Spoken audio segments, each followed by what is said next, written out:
So hello students, this is Parag Desle and you are watching Bodhnidhi. I welcome you all in this lecture series on engineering graphics. In the previous lectures we have started isometric projection. उसके ऊपर हमने कुछ 7-8 lecture लिए हुए हैं. आज उसको ही continue करना है और एक क्वेश्चन देखना है. तो let us read this question.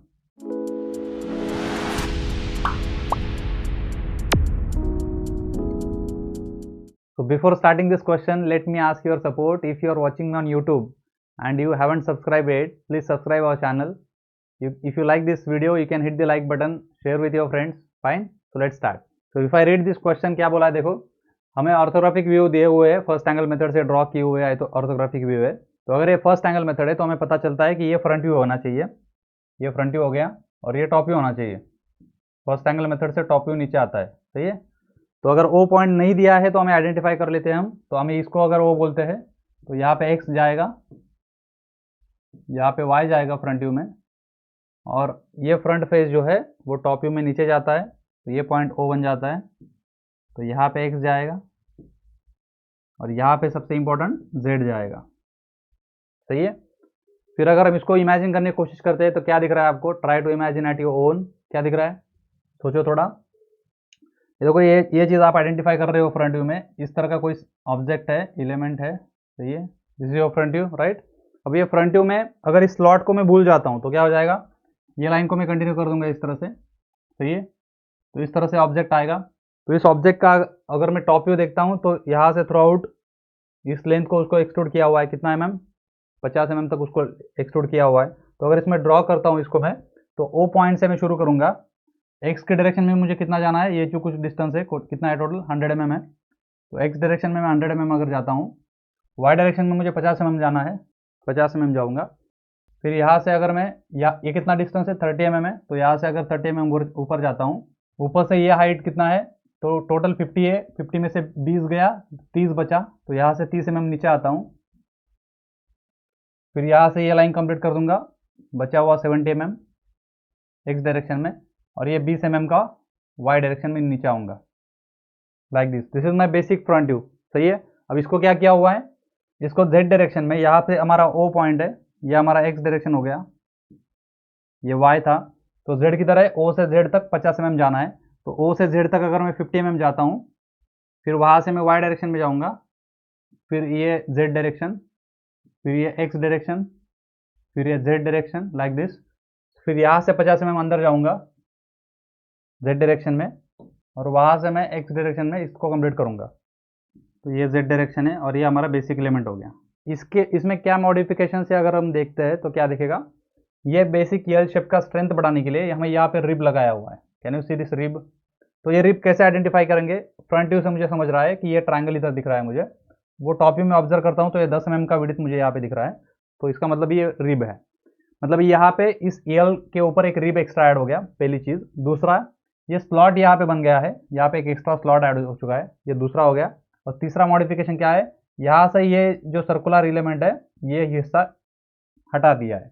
यहाँ पे एक सर्कुलर स्लॉट किया हुआ है, हाफ सर्कल स्लॉट है. तो इस तरह से इन 3 मॉडिफिकेशन को कंप्लीट करेंगे तो ये डायग्राम कंप्लीट बन जाता है. तो रिब मुझे ड्रॉ करना है तो क्या करना पड़ेगा?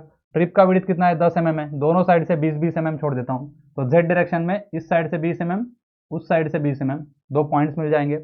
मैंने बताया है कि ये लाइन कौन सा है? नॉन स्टैंडर्ड लाइन है. तो नॉन स्टैंडर्ड लाइन को फाइंड करने का कैसा वे है हमारा? ड्रॉ करने का क्या मेथड है? उसके एंड पॉइंट्स को हमें फाइंड करना होता है. उसके एंड पॉइंट्स कहाँ पे है? 1, 2, 3 और 4. ये 4 एंड पॉइंट्स अगर हम फाइंड कर लेते हैं तो नॉन स्टैंडर्ड लाइन ड्रॉ कर सकते हैं. तो वो कहाँ पे ज्वाइन कर रहा है? इस एज पे है और इस एज पे है. वो कहाँ पे है? यहाँ पे है और यहाँ पे है. तो यहाँ से 20 mm, इधर से 20 mm. ये 2 पॉइंट्स यहाँ पे मिल गए, ये 2 पॉइंट्स यहाँ पे मिल चुके थे. इनको ज्वाइन करेंगे तो पता चल रहा है कि रिब के पीछे ये जो लाइन है, ये रिब के पीछे जाने वाला है. तो उसे हम फेयर ड्रॉ नहीं कर सकते. तो ये भी लाइन हमें क्या करना पड़ेगा? ये लाइन हमें कंस्ट्रक्शन में ड्रॉ करके बाद में हम उसको बचा हुआ हिस्सा फेयर करेंगे, जैसे लाइक दिस. अब हमें पता चलेगा कि ये जो लाइन है इसका एज हमें इधर से दिखेगा यहाँ तक, एक्स डायरेक्शन को पैरेलल. तो इस तरह से हमने रिब को कंप्लीट कर लिया. अब क्या बचा है? स्लॉट. तो स्लॉट कंप्लीट करने के लिए यहाँ पे 45 डिग्री दिया है, मैंने बताया है. ये स्लॉट में पढ़ाऊंगा अभी कैसे करना है, 45 डिग्री को कैसे यूज़ करते हैं. लेकिन फाइनल कैसे आएगा? इस तरह से कुछ आएगा. देखो, इस तरह से फाइनल बनेगा हमारा. ये अंदर का पोर्शन नहीं रहेगा. इसलिए हमें पहला लाइन जो है उसको कंस्ट्रक्शन में ड्रॉ करना पड़ेगा। और फिर अगर मैं देखूंगा तो जेड डायरेक्शन का ये हमें दिखेगा, सही है। फिर फाइनली कौन बचा है, यहाँ पे हमें एक सर्कुलर स्लॉट करना पड़ेगा। यहाँ पे देखो ये वाला, सही है। यहाँ पे डैश लाइन से हमें पता चल रहा है कि वर्टिकल एक स्लॉट है वहाँ पे, सही है। तो उसके लिए क्या करना पड़ेगा, यहाँ पे एक स्क्वायर कंस्ट्रक्ट करना पड़ेगा माइंड में। ये वाला डायमीटर का कितना डायमीटर है, 30 mm डायमीटर है। तो 30 बाय 30 का एक स्क्वायर ड्रॉ करेंगे। उस स्क्वायर को इधर रोम्बस कंप्लीट करेंगे। उसके लिए क्या करना पड़ता है, इस सेंटर को पहले आइडेंटिफाई करना पड़ेगा। वो कहाँ पे है, ये टॉप एज पे ऊपर है। तो यहाँ पे एक सेंटर आ जाएगा, सही है। इससे हमें ये चेन लाइन मिल जाएगा और एक दूसरा चेन लाइन मिल जाएगा एक्स के डायरेक्शन में, सही है। फिर इन दोनों को यूज करके हमें क्या करना पड़ेगा, रोम्बस कंस्ट्रक्ट करना पड़ेगा। उसके लिए एक्चुअली कंस्ट्रक्शन लाइन रहेगा, ये भी कंस्ट्रक्शन लाइन रहेगा, सही है। फिर हम यहाँ पे रोम्बस कंस्ट्रक्ट करेंगे कंस्ट्रक्शन में। तो यहाँ पे रेडियस कितना है देखो, 15 mm इधर, 15 mm इधर, 15 mm इधर, 15 mm इधर। इस तरह से एक रोम्बस बनेगा लाइक दिस। सो इस रोम्बस का ये बड़ा वाला कॉर्नर जो है उसको यूज करके इतना सेक्टर हम यहाँ पे कंप्लीट करेंगे। इसके लिए हमें यहाँ पे एक सेंटर ढूंढना पड़ेगा, वो हम करेंगे डिटेल बाद में। और उसको यूज करके हमें क्या करना पड़ेगा, ये बचा हुआ सेक्टर ढूंढना पड़ेगा, सही है। ये दोनों मिलने के बाद हम इस लाइन को ज्वाइन कर सकते हैं, फाइनल इस लाइन को ज्वाइन कर सकते हैं। फिर हमें इनको क्या करना पड़ेगा, वर्टिकली इन कॉर्नर्स को प्रोजेक्ट करना पड़ेगा नीचे यहाँ तक। इस कॉर्नर को नीचे यहाँ तक प्रोजेक्ट करना पड़ेगा। फिर इन लाइन्स को ज्वाइन कर दूंगा, फाइनल हो गया। अब क्या बचा है, यहाँ का ये सेक्टर जो है यहाँ पे रिपीट करना पड़ेगा। तो सेक्टर का सेंटर कहाँ पे, यहाँ पे। उस सेक्टर के सेंटर को वर्टिकली हमें 50 mm नीचे शिफ्ट करना पड़ेगा और वहाँ से इतना हिस्सा रिपीट करना पड़ेगा, सही है। इस तरह से हमने इस स्लॉट को भी कंप्लीट कर लिया। तो इन स्टेजेस में हम इसको कंप्लीट करेंगे। Let us start. तो यहाँ से एक हॉरिजॉन्टल लाइन ड्रॉ करो, फिर एक पॉइंट मार्क करेंगे, वहाँ से एक परपेंडिकुलर लाइन ड्रॉ करेंगे। एक 30 डिग्री की लाइन इस साइड पे ड्रॉ किया, एक 30 डिग्री की लाइन इस साइड पे ड्रॉ किया। ये हमारा बेसिक कंस्ट्रक्शन है। ये होने के बाद क्या करेंगे, अभी हम जैसे मैंने बताया एक्स डायरेक्शन में 100 mm जाना है, लेकिन यहाँ पे स्लॉट है इसलिए ये लाइन को मैं कंस्ट्रक्शन में ड्रॉ करूँगा। तो 100 mm की एक कंस्ट्रक्शन लाइन मैंने यहाँ पे ड्रॉ कर ली, ठीक है। फिर क्या करेंगे, वाई डायरेक्शन में ये जो फ्रंट एज है, ये वाला कॉर्नर, ये वाला एज हमें कंप्लीटली विजिबल है, उसको मैं फेयर कर लेता हूँ। तो वाई डायरेक्शन में एक फेयर लाइन ड्रॉ करूंगा मैं 50 mm का। हाइट कितना है उसका, 50 mm, फाइन। देन यहाँ से मैं एक्स डायरेक्शन में जाऊंगा 30 mm, मैं उसको फाइनल कर सकता हूँ। आप एक कंस्ट्रक्शन लाइन ड्रॉ करो, बाद में उसके ऊपर 30 mm का एक पॉइंट मार्क करो और फिर उसको फाइनल करो, वैसा भी चलेगा। मैं इसको 30 mm का लाइन फाइनल कर लेता हूँ वो एक्स डायरेक्शन में। फिर वहाँ से ये डिस्टेंस देखो कितना है, 30 mm है। टोटल 50 है, यहाँ से 20 गया, कितना बचा 30 mm। तो यहाँ से वर्टिकली नीचे आऊँगा मैं। आप एक वर्टिकल कंस्ट्रक्शन लाइन ड्रॉ करो लमसम, उसके ऊपर 30 mm का पॉइंट मार्क करो और फिर बीच का पोर्शन उसको डार्क करो। इस तरह से भी कर सकते हो। I will draw 30 mm line directly like this, हो गया। फिर यहाँ से क्या करेंगे, ये वाला एज मुझे कंफर्म है कि ये कंप्लीटली विजिबल है, ये वाला साइड। तो वहाँ तक जाऊँगा मैं, मतलब ये बचा हुआ कितना है, टोटल कितना है 100 है। 100 में से 30 गया तो बचा कितना 70 mm। तो एक्स डायरेक्शन में 70 mm की लाइन ड्रॉ करूँगा। तो एक्स डायरेक्शन में मैंने 70 mm की लाइन ड्रॉ की। फिर ये वाला कॉर्नर जो है ये वाला, ये भी यहाँ पे मुझे कंप्लीट विजिबल है। तो उसको मैं ड्रॉ कर लेता हूँ फाइनल। 20 mm हाइट रहेगी उसकी। यहाँ पे 20 mm आना ही चाहिए इनके बीच का गैप। अगर नहीं आ रहा है तो आपका डायग्राम में कुछ गड़बड़ है, सही है। फिर क्या करेंगे, अभी इसको एक्सट्रूजन करेंगे। एक्सट्रूजन में अभी हमें पता है यहाँ पे भी स्लॉट है, यहाँ पे भी स्लॉट है। तो इन लाइन्स को मैं कंस्ट्रक्शन में ड्रॉ करता हूँ। ये लाइन्स आप डायरेक्टली लमसम एक्सट्रूड करके बाद में 50 mm ड्रॉ कर सकते हो, प्लॉट कर सकते हो, या ड्रॉ करते टाइम पे ही 50 mm अगर मेजर कर पाते हो तो वैसा भी कर सकते हो। So I draw 50 mm construction line मेरे पास ऑलरेडी है, तो 50 mm का पॉइंट मार्क कर देता हूँ। यहाँ पे एक 50 mm का पॉइंट मार्क कर दिया, सही है। फिर यहाँ से एक वर्टिकल लाइन ड्रॉ कर दूंगा मैं। उससे पहले मैं सारी जेड डायरेक्शन की लाइन्स 50 mm की ड्रॉ कर लेता हूँ। अब मुझे ये पता है फिक्स कि ये टॉप एज जो है वो फाइनल होने वाला है, तो इसको मैं कंप्लीट कर लेता हूँ लाइक दिस। फिर हम क्या करेंगे, यहाँ से 50 mm जाएंगे, सही है। वो एज भी मेरा फाइनल रहेगा। अगर आपको कॉन्फिडेंस नहीं है कि ये एज फाइनल है या नहीं, आप उसको पहले कंस्ट्रक्शन में ड्रॉ करो, बाद में उसको फिर फेयर करो, कोई प्रॉब्लम नहीं। फिर हम क्या करेंगे, ये एज को फाइनल करेंगे जो कि वर्टिकल एज है, हमें पता है फेयर होने वाला है। इसको फेयर कर लेते हैं, 50 mm का हाइट है। फिर ये एक्स डायरेक्शन में ये भी फेयर रहेगा। Now this edge I don't know कि ये रिप के पीछे जाएगा कि नहीं जाएगा, पहले पता नहीं रहेगा हमें। तो हम इसको क्या करेंगे, कंस्ट्रक्शन में ड्रॉ करेंगे। तो ये हिस्सा मैं इसको कंस्ट्रक्शन में ड्रॉ करता हूँ। तो ये इस तरह से हमने ओवरऑल ऑब्जेक्ट को कंप्लीट कर लिया। अब हम रिप को कंप्लीट करेंगे। रिप के लिए मैंने प्रोसेस बता दिया आपको। ये कहाँ से, यहाँ से 20 mm है, यहाँ से 20 mm है। कौन सी डायरेक्शन में मेजर करना है, जेड डायरेक्शन में मेजर करना है। तो जेड डायरेक्शन का एज कहाँ पे, ये वाला, ये साइड। तो इस साइड से 20 mm पॉइंट मार्क करो, दोनों साइड से 20 mm के पॉइंट्स मार्क करो, बीच में ऑटोमेटिक 10 mm आ जाएगा। तो यहाँ से अगर 20 mm इस साइड पे मार्क करता हूँ, 20 mm इस साइड से मार्क करता हूँ, तो कितना आता है, बीच में 10 mm आता है। सिमिलरली ये एंड भी ढूंढ लो, यहाँ पे इस एज पे, यहाँ तक है ना वो। तो यहाँ से 20 mm और यहाँ इस साइड से 20 mm। सही है, 4 पॉइंट्स मुझे मिल चुके हैं। अलग कलर से दिखा देता हूँ। ये 4 पॉइंट्स मुझे मिल चुके हैं। इन 4 पॉइंट्स को क्या करना है, ज्वाइन करना है। तो रिप का रिप मिल जाएगा हमें। सही है, तो इन्हें ज्वाइन करो। ये नॉन स्टैंडर्ड लाइन रहेंगी, तो इसको मैंने ज्वाइन कर दिया और इसको भी ज्वाइन कर दिया, like this. And then we get to note that this line क्या है, विजिबल है, इतना पोर्शन हाइड हो रहा है। तो इसको मैं जेड एक्स डायरेक्शन का एज यूज करके इतना एरिया में फाइनल कर लूंगा, this one. Then I can know that this edge will be visible. तो उसको मैं फाइनल करूंगा रिप का एज, रिप का ये वाला कॉर्नर यहाँ तक विजिबल रहेगा। तो रिप हमने कंप्लीट कर लिया है। अब हम क्या करेंगे, अब हम इस स्लॉट को कंप्लीट करेंगे। स्लॉट कंप्लीट करने के लिए इंफॉर्मेशन कौन सा दिया है, देखो क्या दिया है। स्लॉट के ये वाला नीचे वाला गैप दिया है 30 mm, स्लॉट की हाइट दिया है 10 mm और उसका एंगल दिया है 45 डिग्री। तो इस इंफॉर्मेशन को कैसे यूज करते हैं स्लॉट कंस्ट्रक्ट करने के लिए, वो मैं आपको एक पेज पे बताता हूँ। ये इस तरह का स्लॉट है जिसका ये हाइट जो है 10 mm दिया है, ये जो गैप है ये 30 mm दिया है और ये जो एंगल है ये 45 डिग्री दिया है। इतनी 3 इंफॉर्मेशन इन स्लॉट के बारे में हमें दिए हुए हैं। ऐसे इंफॉर्मेशन अगर देते हैं हमें, तो इस स्लॉट को हम डायरेक्ट ट्रांसफर नहीं कर सकते अनलेस हमें ये डिस्टेंस पता नहीं है। क्योंकि हमें पता है नॉन स्टैंडर्ड लाइंस को, ये 2 कॉर्नर्स हमें ढूंढने पड़ेंगे। नॉन स्टैंडर्ड लाइंस है ना, ये कौन सी, ये वाली लाइन नॉन स्टैंडर्ड है, ये वाली लाइन नॉन स्टैंडर्ड है। तो उसके लिए क्या करना पड़ेगा, ये कॉर्नर ढूंढना पड़ेगा, ये कॉर्नर ढूंढना पड़ेगा, ये कॉर्नर ढूंढना पड़ेगा, ये कॉर्नर ढूंढना पड़ेगा। हमारे पास ये लाइन ऑलरेडी है, उसमें से ये डिस्टेंस भी दिया रहेगा। देखो ये 20 mm दिया है। तो ये लाइन पे हम क्या कर सकते हैं, यहाँ पे हमारे पास इस तरह से एज रेडी है ना, ये वाला एज हमारे पास रेडी है। तो हम 20 mm नीचे आएंगे, यहाँ से 20 mm नीचे आएंगे, यहाँ तक का ये पॉइंट मिल जाएगा। ये पॉइंट मिल गया हमें, ये लाइन हम फाइनल कर सकते हैं।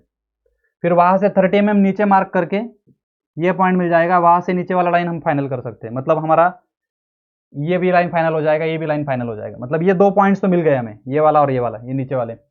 फिर हम क्या कर सकते हैं, और हम वाई डायरेक्शन में जाके 10 mm का पॉइंट मार्क करके वहां से एक कंस्ट्रक्शन लाइन ड्रॉ कर सकते हैं। इतना काम हम कर सकते हैं। वहां से क्या कर सकते हैं, कंस्ट्रक्शन लाइन ड्रॉ कर सकते हैं। इतना काम हम कर सकते हैं, लेकिन हमें ये डिस्टेंस पता नहीं है और हमें ये भी डिस्टेंस पता नहीं है। इसके लिए ये देने के लिए उन्होंने क्या दिया है, ये 45 डिग्री दे दिया है। तो उसे क्या करना पड़ता है, इसे हमें एज इट इज हमें टू द स्केल इतना हिस्सा, यहां से लेके इतना हिस्सा बिल्ड करना पड़ता है। कहाँ पे, आपके पेज के साइड में, जैसे मैं अभी कर रहा हूं। तो आपके पेपर पे क्या करना है, आपको एक कंस्ट्रक्शन लाइन ड्रॉ करना है, जिस तरह से मैंने किया है। उस कंस्ट्रक्शन लाइन के ऊपर कोई भी आर्बिट्ररी पॉइंट ले लो, ये ले लिया। वहां से 30 mm का गैप छोड़ के एक दूसरा पॉइंट मार्क करो, 1 2 3, 30 mm का गैप छोड़ के मैंने दूसरा पॉइंट मार्क किया।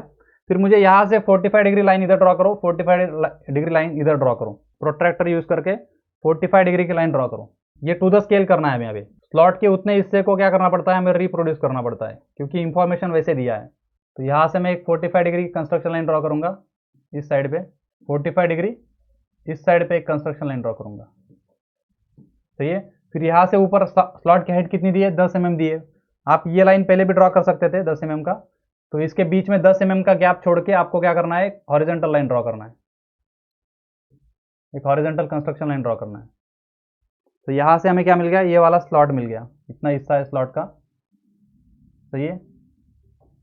तो ये हमने कंस्ट्रक्ट कर लिया। फिर इसका सेंटर ढूंढ लेंगे। इसका सेंटर कहाँ पे आएगा, 30 mm के सेंटर पे, मतलब 15 mm पे। तो 15 mm पे एक सेंटर मार्क करो, वहां से एक वर्टिकल कंस्ट्रक्शन लाइन ड्रॉ करो, ये सेंटर लाइन मिल गया। फिर इस सेंटर के दोनों बाजू पे कितना डिस्टेंस है वो मेजर करो, 25 mm to the both sides. यहां से मैंने मेजर किया इसको, ये कंपास में डिस्टेंस लेना है आपको। तो मुझे पता चल गया कि स्लॉट कितने का है बीच का, ये वाला डिस्टेंस है 50 mm, ये मैंने ढूंढ लिया। कैसे ढूंढा मैंने ये? By actually constructing the slot, to the scale construction किया मैंने स्लॉट का, और वहां से मुझे मिल गया कि ये डिस्टेंस 50 mm मिल गया है। लेट मी टेल यू, ये आपको दिखाना पड़ेगा, ये कंस्ट्रक्शन आपको बाजू में दिखाना पड़ेगा। अगर एग्जामिनर को ये नहीं दिखा तो 1 मार्क्स काट लेगा, वो समझेगा कि आपने स्लॉट अंदाजन ड्रॉ कर दिया। तो आपको ये ड्रॉ करके दिखाना पड़ेगा। तो ये 50 mm है, तो इधर 25 इधर 25, इस हिसाब से मैं अभी यहाँ पे क्या करूँगा, यहाँ पे जैसे मैंने बताया इस साइड से हमें 20 mm छोड़ देना है, वहाँ पे एक पॉइंट मार्क करना है ये वाला, यहाँ से 20 mm पे ऊपर एक पॉइंट मार्क करूँगा, वहाँ से आगे 30 mm है स्लॉट का विड्थ, तो नीचे का स्लॉट का विड्थ कितना है, 30 mm है। ये 2 पॉइंट्स मिल गए, सही है। फिर क्या करेंगे, 10 mm ऊपर जाएंगे, देन इस वर्टिकल एज पे 10 mm का पॉइंट प्लॉट करेंगे, यहाँ पे 10 mm का पॉइंट प्लॉट किया, फिर वहाँ से एक्स डायरेक्शन में लाइन को एक्सटेंड करेंगे, कंस्ट्रक्शन लाइन रहेगा ये, राइट। फिर क्या करेंगे, अभी इसका ये 30 mm का सेंटर पॉइंट ढूंढ लेंगे, 15 mm, यहाँ पे हमने 15 mm ढूंढ लिया। फिर वहां से एक वर्टिकल कंस्ट्रक्शन लाइन ड्रॉ करो, वहां से एक वर्टिकल कंस्ट्रक्शन लाइन ड्रॉ किया।